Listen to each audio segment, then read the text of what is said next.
Binigay sa akin to ni Jomi Chutico, yung ex niya. Oh! Nakita ko nga po yung logo na yung, talagang sabi ko, eto may value to, dahil kesa itapon namin. Hiningi ko na sa kanya. Saan yung prueba natin, di ba? Yun nga, wala po akong yun kasi yung mahirap, tatanungin din kasi yan eh.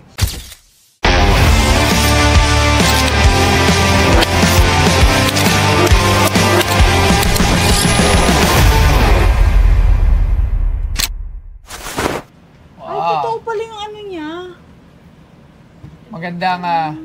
Magandang araw. Ano pangalan po nila? Ian Hernandez po. Ian Veneracion. Ano? Ian Hernandez. Teka, saan si Ian Hernandez? Tagig. Oh. Tagig. Anong sadya natin dito? Bibenta ko sana yung bag ni Jamila Obispo. Binigay sa akin to ni Jomi Chutico, yung ex niya. Bag? Yeah, luggage bag and table.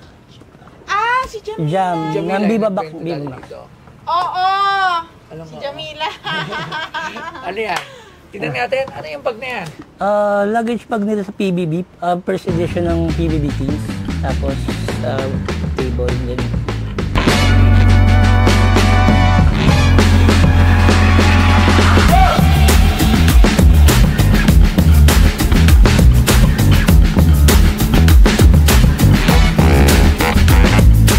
Si Jamila Obispo ay isang Pilipinang aktres at modelo na unang nakilala bilang kalahok sa Pinoy Big Brother Teen Edition 1 noong 2006, kung saan siya ay tinaguriang The Teenage Mom of Laguna dahil sa pagiging ina sa murang edad na 17. Bukod sa telebisyon, lumabas din siya sa ilang pelikula tulad ng Ex-Deal, Quincenas Katapusan at Litsoneras. Sa kasalukuyan, patuloy na lumalawak ang kanyang karera sa industriya ng entertainment sa Pilipinas. At ang binebenta sa Pinoy Pawn Stars ay ang luggage bag ni Jamila na ginamit niya sa PBB House. Parang lamesa lang siya actually. Si Jamila ba ay kasabay nila Kim Chu? Tama ba? Yeah, At Gerald Anderson? Parang sila yung pinaka... lahat sila merong ganito? Wala, parang yung edition lang nila yung parang... Oh, I mean, yung kasabatch nila merong ganito. Sila Kim Chu, Gerald Paano ito binubuksan? Yun po hindi ko alam eh. Binigay lang sa akin to ni Jomi. Then, alam ko may value siya. Parang hindi na siya nabubuksan, I think. Paano siya hindi nabubuksan? Kasi parang kinonvert na siya as stable. Ayun, nakita niyo. Bakit may Big Brother? Oh, ayun nga yung yung galing kay Jamila. Oo, galing to kay Tapos Big Brother. parang dinasign na lang niya ng paa. Pero originally ito talaga meron siya. Sino nag-design nito? Personally na ginawa lang to ni Jamila? No, sa Pinay Big Brother talaga. Ang nilagay lang yata ni Jam because yung paa. Pero ito, parang everything is maleta original. ata nila to. Nung papasok, parang props lang siguro. Itong kahoy na to nilagay din. Ayan na siya. Walang nilagay. Ito lang ang nilagay. Yung paa. Nakita ko na to. Saan? Sa Pinoy Big Brother. Yun yung dala-dala nila ng papasok. Yung mga may kahoy? Ganyan siya talaga, dati. Walang laman talaga. Parang props lang siguro yun. Kasi may nakalagay na ano. Ito, Okay. as in, ito siya lang. So bago to ano to unique to, unique item Yes. to, okay? So it's a very unique item. It's a may Pinoy tulong Big mo. Brother maleta. So, sarado na siya eh. Ang problema, na-customize siya kasi ginawa na siyang table with this parang Alam mo, with feeling this- ko Dogs, wala tong kahoy. wala rin itong kahoy. Sa tingin ko, could you search nga natin. Pero nakita ko pula talaga yung... Search nyo nga kasi paano ba natin ito malalaman? Ha? Hindi, hindi, padikit. Binigay lang kasi sa akin, boss. Tapos, ang alam ko yun, alam ko may value siya kasi galing siya kay Jamila Obispo, na artista na nag-PBB. Okay. And then, ang nagbigay niya sa akin talaga is yung ex niya. So, titignan natin na Pinoy Big Brother, tingnan lang muna natin ano yung tsura. Kasi, pero ang masama dito, nilagyan nyo ng compromise yun pa. paa. Yun. Kumbaga, dapat hindi. Maganda kasi alam niyo naman sa mga memorabilia, dapat as is, hindi natin siya ginagalaw. So yun guys, sinicheck lang muna namin. O iba eh. Yun. May picture ka raw nito. Kausap ko si Bastoyo eh. Si Sir, John. magandang umaga. Sir, we're just looking for something to back up dito sa maleta na ito ay ginamit natin sa Pinoy Big Brother. Kasi kailangan natin yon for provenance and for reference, sana meron tayong picture na nag-state na ito talaga yung itsura when Jamila entered the Pinoy Big Brother house. Naghahanap kami sa Google and other form ng wala kaming makita eh. So, ang hirap kasi sabihin, although andito yung logo. 'Di ba? So, to back up our claim, syempre kailangan. Pwede kayang patawagan ko sa kanya si Jamila. Pwede naman. Pwede Si tawagan Jam natin kaya, si ba pwede Jamila. matawagan daw? Ano yun, hindi pa niya na-accept yung sa akin, although mag-uusap kami nakaraan, di ba? Lobat. Nalobat ako. Alam ko, boss, nag-PM yata siya sa inyo. Okay, habang naghahantay tayo ng confirmation, magkano ba ito binibenta? Kayo ba ay naghahanap ng mga diamond rings na napakaganda at napakamura? Ito lang yan, dito lang yan maratapos ng Boss Gold by Boss Oyo. At ito na nga siya, tingnan nyo! Ano pang inaantay nyo? Punta na sa Boss Gold by Boss Toyo. Message nyo na. Story to moment. Geng geng.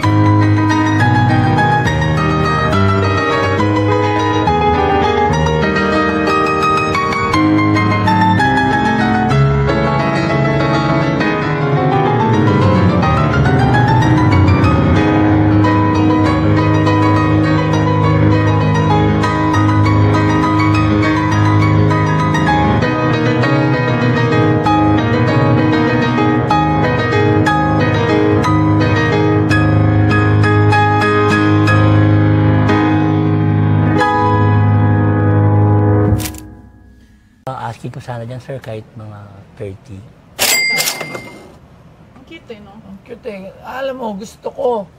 Kasi ang cute Kaso niya. nga, oo nga, hindi kasi natin alam kung Legit na PBB. ito ba ay kasi Baka ginawa lang. nagano kasi ako, baka etong mga kahoy, baka nilagay lang eh.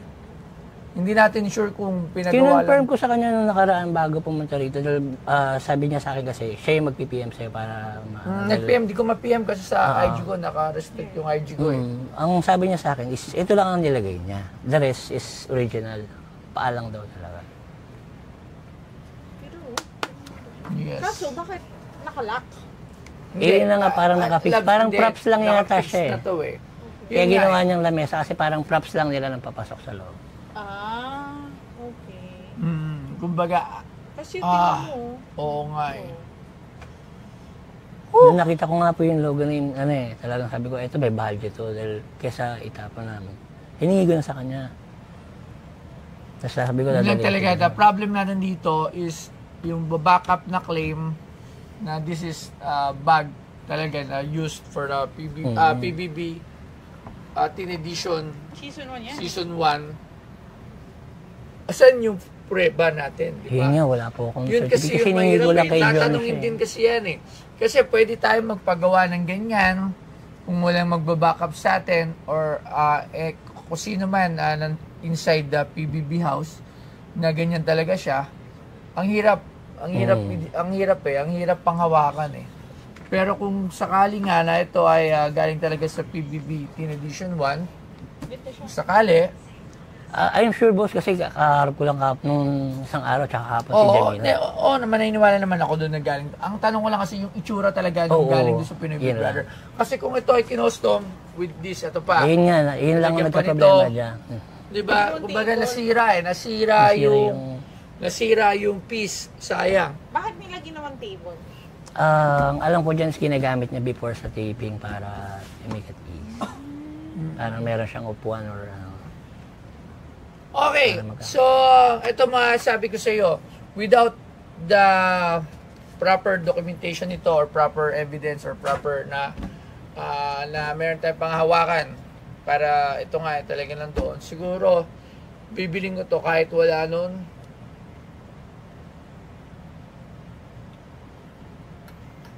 Sa naging table eh, no? Feeling pinangal mga coffee. Siguro maganda tanggalin pa nga to. Siguro bibilin ko to. i-register mo na lang siya agad. Biling ko to na nasa 7,000 pesos. Ask mo lang konti, bro. Kasi walang magbaback up dun sa claim eh. Yun nga, sayang nalobat lang Yun kasi kasi ako yung boss problema, eh. Gusto ko tawagan si Jam kaso inabot ako Ano ng ba na? MT. Wala eh. Kasi tingnan ko kung matawag Sige, ako pwede sa natin i-charge. Anong type? iPhone po. Bulok na iPhone. iPhone. 7. Meron bang charge ng iPhone dyan? Thank you po. Alright. Magkano sabi ko? 7.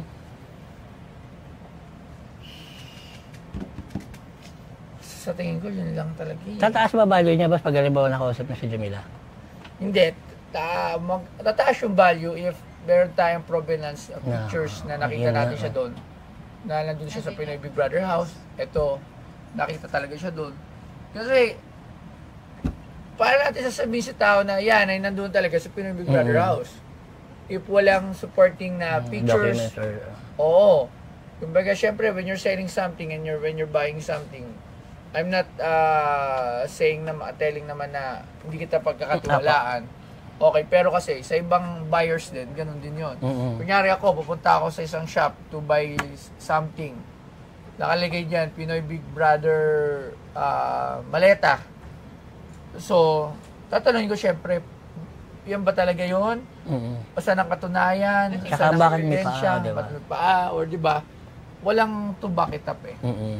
It's either uwi mo siya ulit, hanapin mo yung mga hinahanap ko, dun tsaka tayo mag-usap. Pero mas maayos yung price. Pero for the meantime, sagad ko dyan is 7,000 pesos. Sige boss, di na natin yun. Kasi nakausap niya naman si Jam eh. 7,000 pesos. Okay, 7,000 pesos. 7,000 pesos. Alright, Thank you, Pinoy boss. Big Brother. Sa tingin ko, sa Wala. pero Oo, okay tatanggalin din. ko yan. Mare-restore yan. Tatanggalin yan, tornillo lang naman yan. Alright, maraming salamat, sir. Maraming Thank you so salamat much. din po. Thank you very much. Shoutout nga po pala dun sa Medcan and sa Help Educate Misinformed People. Ayan, Medcan. Alright. Pinoy Big Brother. Alright. Salamat. Thank you. It went well. Sobrang ganda po ng lugar. Medyo nakaka-tense na ako ba. And na-close po yung deal for 7K kasi wala siyang supporting documents or pictures. Sayang. Pero kung meron, sa taas pa sana. Pero thank you po, Boss Toyo.